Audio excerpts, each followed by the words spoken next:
years, if I stay with the insurance, Yeah. they cover me for any type of cancer that I get as in the line of duty cancer. So that was a state law que pasaron.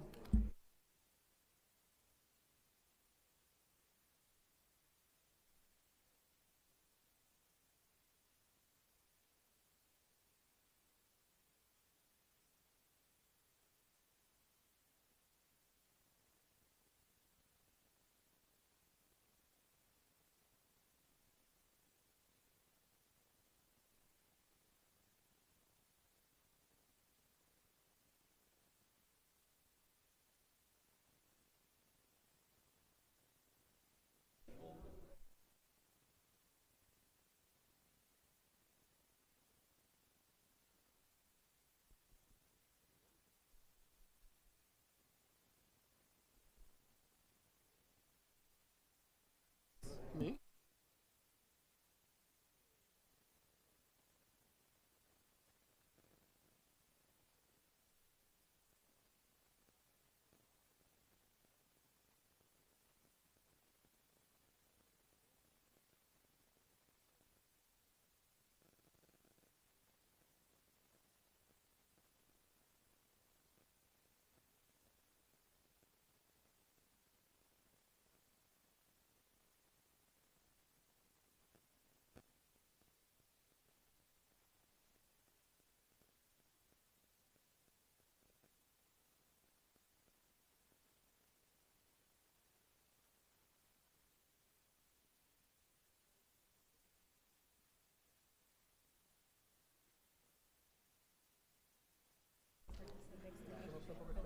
We have a couple of minutes delayed. We're just waiting for somebody to show up on the Zoom screen. I know that he's up there. I talked to him today.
Our town attorney is in Tallahassee, so we're waiting for him to dial in on Zoom.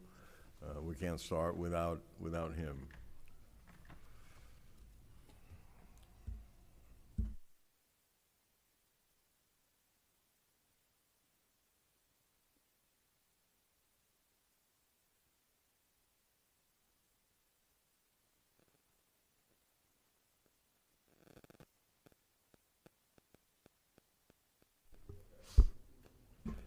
All right. I'm going to use this for the first time. Call the meeting to order. It's 22 minutes to 7, a little bit of a delay. So let's all stand up for